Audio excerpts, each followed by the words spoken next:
Well, we're with a very special guest who's here to give us an update uh, on the International Tribunal into Crimes of Church and State.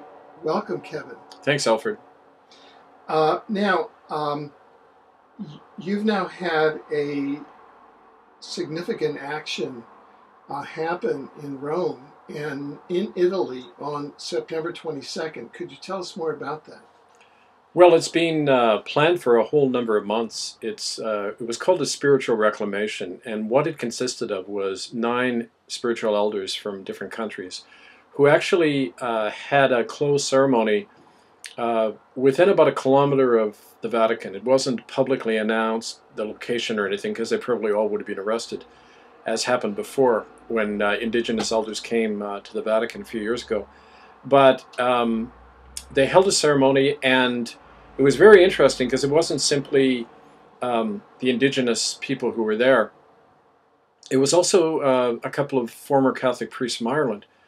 And part of what they were doing was simply doing kind of a spiritual counterpart to what occurred in August when the Vatican was declared a transnational criminal body by the Common Law Court of Justice in Brussels. And under the UN Convention on Transnational Organized Crime, the Vatican definitely qualified for that kind of criminal body, since it launders money, it traffics in human beings, and it aids and abets all of that. So the people felt there was a need to not simply make a legalistic statement about that, but a moral one, and one directed to people in the church saying, this is not a legitimate body, the Roman Catholic Church, and it's time for any genuine Christian to leave that organization. It's required by Scripture, it's required morally and legally and in every way. So it was an attempt to draw a line and simply say, spiritually this is an abomination, this institution, and it's time for it to end. So that's kind of in a nutshell what they were doing. Now, you mentioned that the last time that indigenous people went to the Vatican, they were arrested. Could you tell us more about that? I mean, it seems outrageous. Well, it happened actually about a year before I did my first ceremony there. That was when I went there in October 2009 to do a ceremony for the missing children at Catholic residential schools. There was a group they were called the 13 Grandmothers. They were 13 women from indigenous nations all over Turtle Island, all over North America. And they came to offer prayers for their people who had suffered, for centuries at the hands of the Vatican and these papal laws saying that indigenous people don't have souls and they don't have the right to their own land. They came there as a witness, and they, within about 10 minutes of them smudging and doing their ceremony at St. Peter's Square, the Vatican police arrested them, and they were charged with performing a pagan ceremony, which apparently is against the law. And they were told that they could come into the Catholic Church and take part in a Catholic Mass, or otherwise they'd have to leave. So, I mean, it's kind of the same old attitude for 500 years ago. Be like us or you're out of here. And that was all over the internet, actually. It was a very notorious kind of example of how these people, they don't seem to change their thinking over the centuries. Amazing. So what are kind of the implications of what has happened on September 22nd? What are the effects of this at the various levels? Well, there's a tremendous moral effect, first of all. I mean, it's interesting because I got a call from a Catholic priest in Quebec who has been in correspondence with me for a while, and he has been trying to bring his congregation out of the institution, trying to get them to stop paying money to Rome as a protest of all their policies of protecting child rapists and expecting priests to help do that.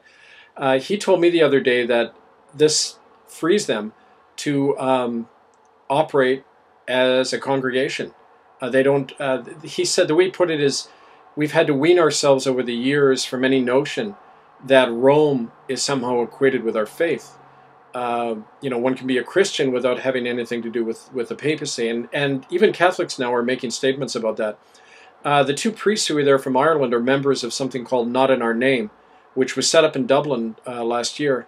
And it was not just Catholic, but Protestant clergy as well, saying that time has come to get Christians to walk away from the whole genocidal imperial tradition in Christianity that said that other faiths don't have the right to exist, and that the church is a law unto itself, and they are making a statement against that. I think it's very similar to what the confessing church was under Hitler in Germany, when most of the churches, including the Roman Catholics, had made a deal with Hitler and the Nazi regime. There was a dissenting minority, about a third of the clergy in Germany, who were members of the confessing church, who said that Christ, not the state, is our leader.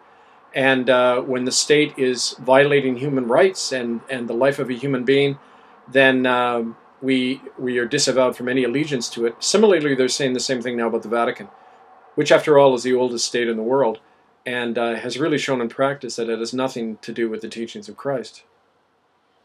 Have you, in the course of the September 22nd, or the aftermath of the preparation, have you had any reaction from the Pope or from the Vatican, or have you seen any waves of them reacting to what you're saying or taking it into account? Or well, not directly, but the very fact that this Pope Francis, Jorge Bergoglio, is falling over himself, trying to prove to the world what a nice guy he is, and how the church is really changing now, that in itself shows that they're reacting to not only what we're doing, but thousands of survivors all over the world who are coming forward now and saying, we're not tolerating this regime of terror against children anymore in the church.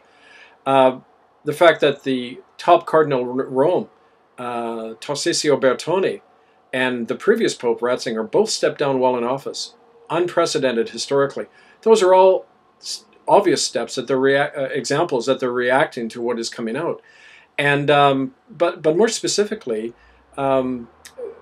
just at the level of, I would say,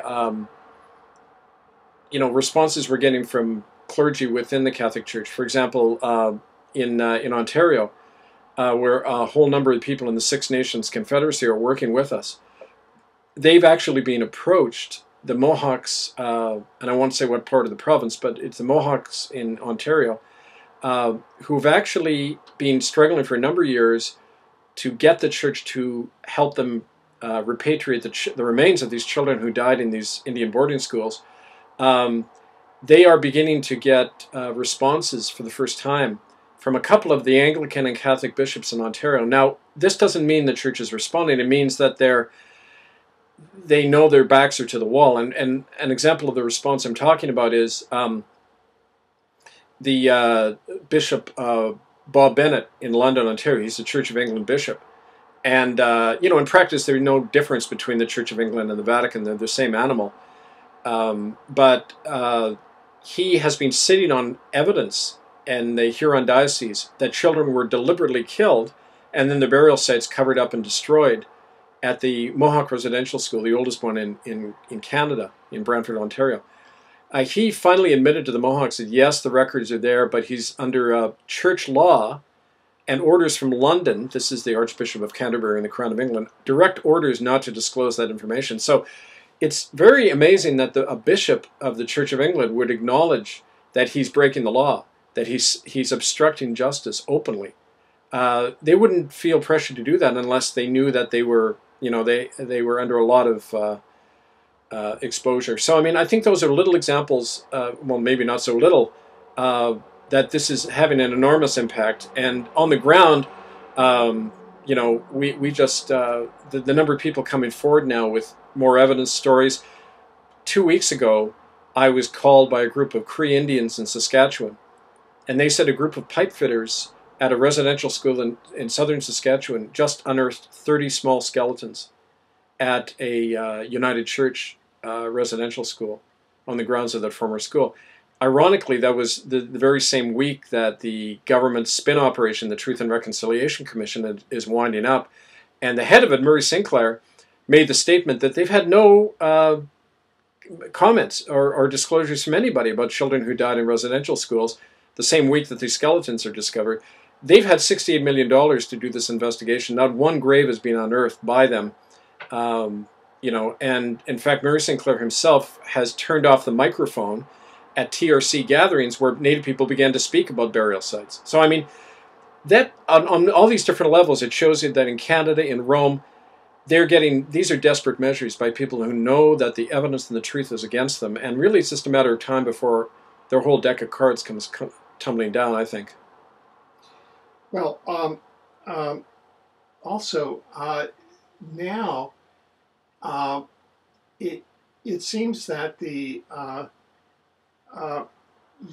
had mentioned that there's a new initiatives on the common law front that you're starting. Well, that's right, Alfred. As people probably know by now, there was a common law court convened earlier this year. Actually, it was last year, but the verdict came in on February 25th concerning the first case of genocide in Canada. We actually have that now on 4 DVDs that are available through itccs.org, and it's 150 exhibits that you cannot find anywhere in Canada because they won't let you see it in the official channels. Documents like something we found showing that in the very first year the residential schools opened in the west of Canada in 1889, the death rate was already 40% in that first year. Sterilization records, eyewitness testimonies of burials, everything you can imagine proving genocide occurred. All of that we put in the evidence presented to this common law court. The guilty verdict came in the very same month Joseph Ratzinger stepped down, so it definitely had an effect on that. People were quite excited by that. We got people writing from all over the world now in 21 countries, people wanting to convene their own common law courts in situations where the courts were refusing to even investigate. And more, I would say probably 3/4 of the cases now being brought in common law courts that we're connected with have to do with child trafficking today, going on through government services. In Canada, there's 3 common law courts that are being set up, 2 in Ontario and 1 here in Vancouver, 4 in the United States, and 1 each in South Africa, Ireland, and England, making a total of 10, that are operating now in kind of under the precedent of the Tribunal of Conscience doctrine, whereby if governments and courts are not investigating crimes, citizens have the obligation to do that themselves. We produced a common law training manual, which is going to be up online very soon. We began to circulate it, giving people practical instructions about how to set these common law courts up, how to operate them according to due process, rules of evidence, and all of that. And we're just very excited because it's a way to empower citizens to do something besides simply exposing a crime. We've had tons of evidence. We know what the problem is. The problem isn't lack of evidence. It's giving people a tool, a mechanism to adjudicate and to stop these criminals who are in power. And we already see that it does have a real way of stopping them simply by saying we don't trust their legal system. And just like at Nuremberg, we need a new legal mechanism to put church and state on trial. So that's what's proceeding as we speak. Now,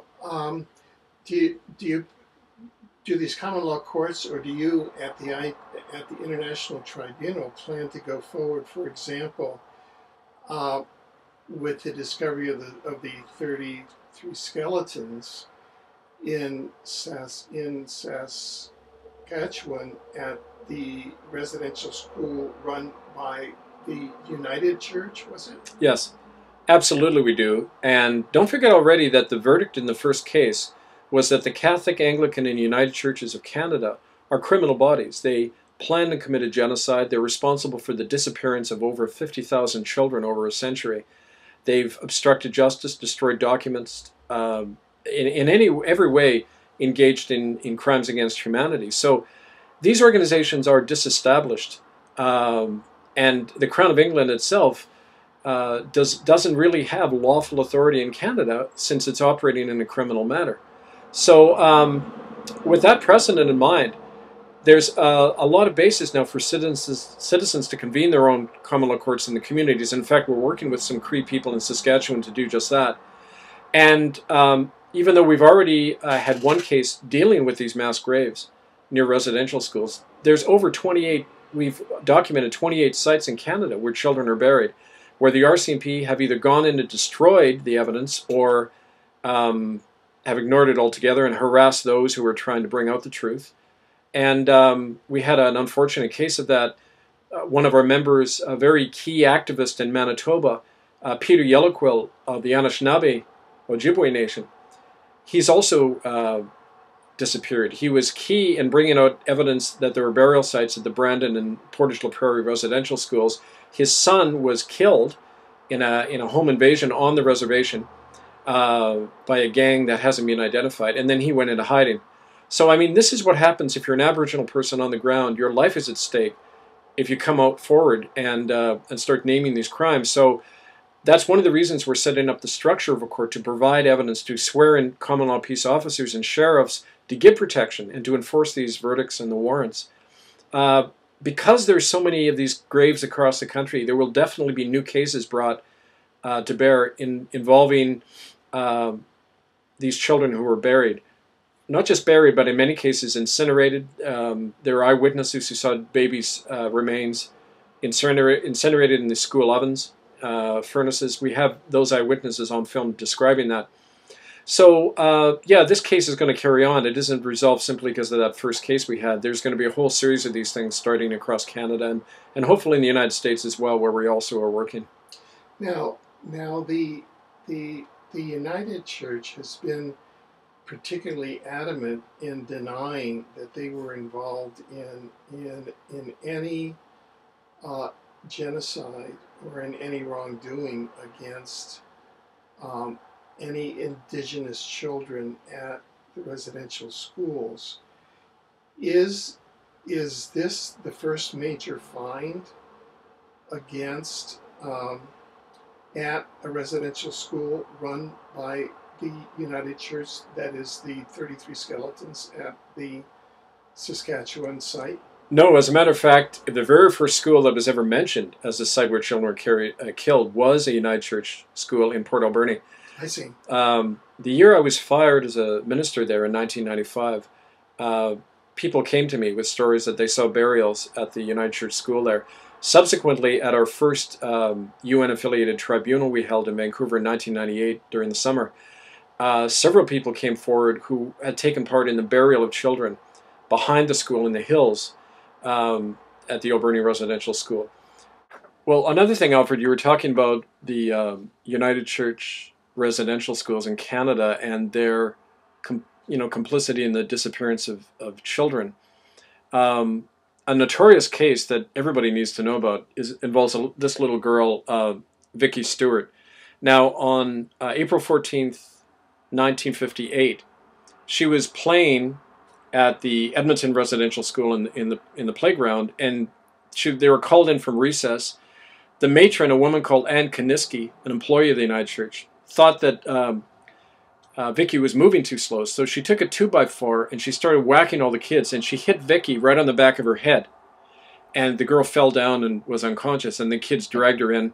Later that night, she began to go into spasms, and she was dead by the next morning. That was witnessed to by her sister Burl, who's still alive, who I spoke to and told me the story, and her sister Charlotte. Now, the official cause of death the United Church put out was tuberculosis. And this happened quite often. They would say children died of TB when they had been murdered or whatever. Charlotte remembers the day that Vicky's body came home from the United Church Residential School. And they took the body out of the casket, and the skull flap flipped open and the brain was missing. And clearly the brain had been removed because it would have shown signs that the child had been, died of a blow to the head. But, we've got all of those records. We went to the United Church 3 years ago and to the RCMP, and we said we wanted information about this. The United Church denied it had ever happened. They claimed Ann Kaniski was dead, the woman who did it. And the RCMP said, well, the perpetrator's dead. We can't do anything about it. Now, in other words, the RCMP believed the perpetrator without investigating. And they don't, I took law. I know that just because there is no statute of limitation on murder, and just because one person who did it may have been dead, there could have been accomplices. To refuse to investigate shows definite collusion. To this day, the Stewart family is still trying to get justice. The United Church refuses to even address the issue. And I think it's an example of how these these murders were so widespread, and the atmosphere is still the same in Canada, where you can commit murder, you can leave those children lying in the ground, you can get away with mass murder, and nothing is ever done about it. And in fact, if you start challenging that, you're the one who's accused of having a problem. So, I mean, this is what Native people and anyone in Canada is up against when you start challenging the official regime of lies that exists, and which was really epitomized by this so-called Truth and Reconciliation Commission. I went to the last gathering of it in Vancouver on September 22nd, and it was unbelievable. I mean, you walk in there, it was a big show, mostly white people and some paid Aboriginal people. But, you know, there were big pictures of smiling Aboriginal kids, nuns holding babies, you know, a very loving way, holding Native babies. You know, it was such a Holocaust denial on a grand scale that it was disgusting. I had to leave there after about 10 minutes. It was just, you know, nauseating how you can officially cover up these crimes. And of course, under the laws, you know, that's as big a crime as committing the original one. So this is the regime we're facing in Canada, but all the more reason to set up these common law courts to continue to put these churches on trial, find out where these graves are, bring the children home for proper burial and identification, and do what was done after World War II and name these criminals for what they are. And also, the numerous documents showed that the United Church had a special relationship with the federal government. They were set up by the Government of Canada in 1925 under the United Church of Canada Act. And they had the powers of a bank. They had the powers to operate outside the law of the land. And similarly today, you know, they can. The thing to remember is that the United Church, the Anglicans, and Catholics can all lie to their heart's content and say whatever they want because they've been indemnified under the law. The government and the churches sat down and worked out a legal indemnification agreement where they would never be held responsible for anything that came out in the residential schools, even murder. And after that, they're free to deny everything because they're protected by the law. So don't forget, I mean, this is not an even playing field here. The very people talking about healing and reconciliation are the ones who did the crime. They're the ones who are protected by the law. And Native people, it's up to the victims to somehow prove their case when everything is stacked against them. So this is why the common law courts are especially necessary for Aboriginal people, because it's really the only tool they have. They're at a dead end now. I've worked over the years with countless people who tried to go through the courts in Canada, were blocked consistently. It's a real joke now, you know, any notion of healing without any kind of justice. And that, like we learned at Nuremberg, has to come from outside. It can't occur according to the legal system of the perpetrators. Now let's get back a second to the Vatican level, Mm-hmm. and to the level of Pope Francis. It seems that Pope Francis, as you mentioned, is really on a global charm offensive that's unprecedented, at least going back to the days of Pope John Paul the 23rd.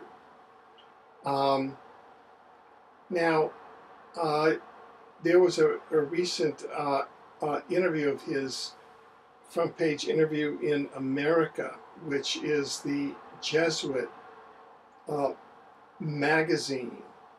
And he is really coming out to be all things to all people, Mm-hmm. calling for the uniting of religions, calling for social justice, calling for tolerance on hot-button issues like abortion, like gay rights, gay marriage, all of these other things.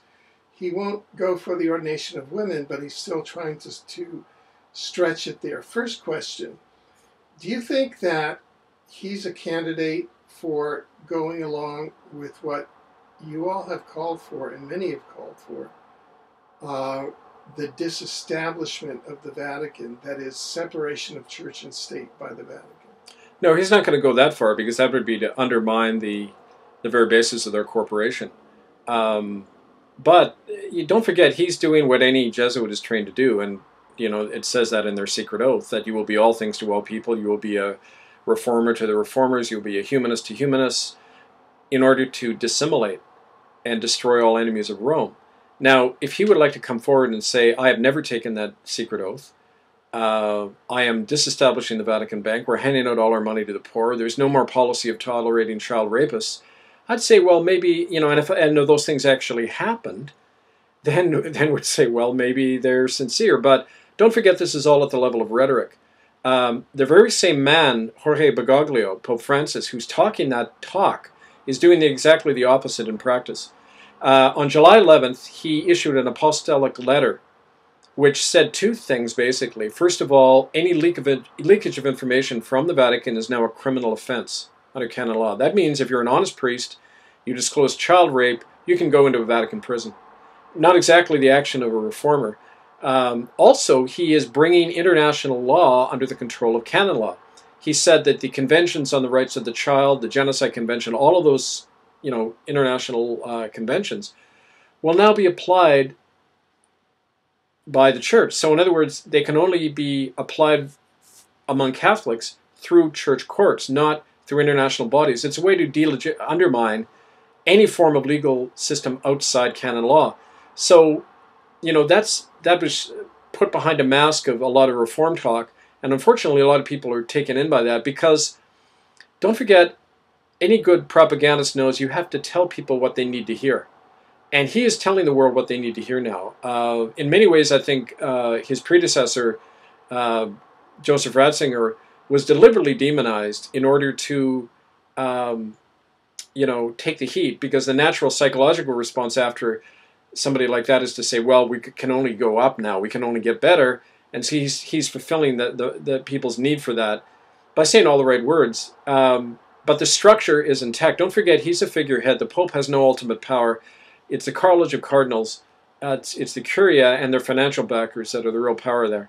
So I would say we have to separate illusion from reality, and look at who you're really dealing with.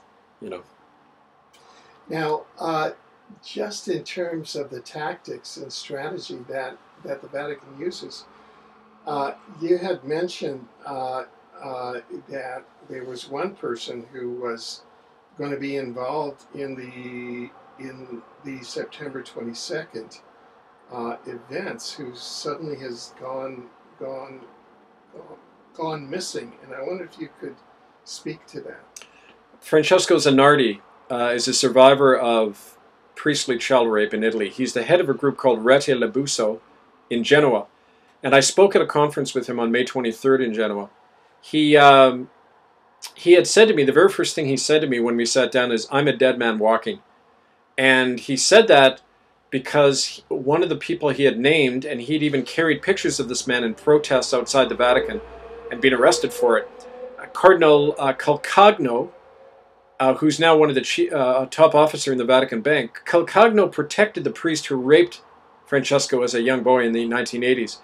And Francesco told me he'd been threatened, he'd been evicted from his home, followed by the police, arrested on trumped-up charges, threatened directly many times. And 3 weeks ago, Francesco simply disappeared. No one knows where he is. Now, I hope he's all right. I hope he simply is in hiding. But that caused some of the things we had planned in Italy to end. People were very scared by that. And, it's, as he said to me, we're talking about the mafia here, not the church and the mafia and the government. They're all the same people. And, it's a very dangerous place to speak out about these things. So that's an example of what happens. In a lesser sense, there's 8 activists last month who've dropped out in the same way in our network, in Canada, in the US, and England, scared away or just for whatever reason. It's a continual occupational hazard in this work. But in Italy, it's a life and death matter very much. And so if anyone does know the whereabouts of Francesco Zanardi, please let him know that we need to talk to him. So events like this have not ceased to occur under the new Pope Francis. No, absolutely. Like I say, the institution is intact, and the Vatican Intelligence Service has been operating for 400 years. The Jesuits have been their intelligence arm, and there's a group called the Holy Alliance, and they're the counterintelligence and assassination bureau that works for the Vatican. And they've been accused in several books published in Italy. They've been accused of actually having engineered the murder of John Paul I when he was investigating the Vatican Bank ties to the mob, blowing up a whole number of judges and magistrates and police officers investigating the links between the mafia and the Vatican. that's documented very well in a book by David Yallop, In God's Name. And so it wouldn't at all surprise me if that went on. And it was a way to, signal to people in Italy, like the way they used to leave the white hand on the door of Huguenots in France, kind of like the death, my ancestors, by the way, the death mark of anyone who was about to be assassinated. Those methods don't stop; they just become more sophisticated, and so yeah, I think it's a sign of the degree of their desperation that they have to do that. But it's nevertheless a danger of people who do get involved in this work in Italy, especially. Right. So could you just kind of in closing here, could you just sum up for our listeners where you see the strategic direction of the International Tribunal into crimes of church and state going now, and how you see its direction vis-a-vis this new Vatican? Well, we can continue to pursue, especially the common law court route, but also we have some interest in Italy from political parties to work with us to actually try to do things like revoke the Lateran Treaty, which gives protection to the Vatican. That'd be a tremendous step forward. But also in countries around the world to get them to demand that the papal nuncio be expelled from the country on the grounds that a criminal body like the Vatican has no right to have diplomatic representation anywhere. We have 2 NGOs in New York City who I'll be meeting with next month who are going to be putting forward a motion at the UN to have the Vatican lose its observer status at the UN and on UN committees because of its criminal nature. So there are new developments happening on many different fronts, but it really is, as we've always said, it's activating people on the ground that counts, and getting people to recognize that they have the power to set up these common law courts, to name the names of these child raping priests, and to apply the common law court to many issues in their community. We actually have a criminal division in the common law court looking into these things we've talked about, but also we're setting up a civil division to adjudicate tort offenses and matters in the community between people, to show that we need genuine lawful bodies now, not the court system we have now, which is so judge-run and corrupt-ridden that people rarely get justice within them. We have people in Ontario that are setting up a common law court in Kitchener to challenge the child family system there, that are literally trafficking children through the Ontario family court system. So I mean, all of this is going to be coming out in the future. I really urge people to follow our work at itccs.org. And earlier when you were asking about the evidence, of the Canadian residential schools especially, and the mass graves of children in that, all of that's been up online for a while at hiddennolonger.com, and our documentary film Unrepentant there at hiddennolonger.com.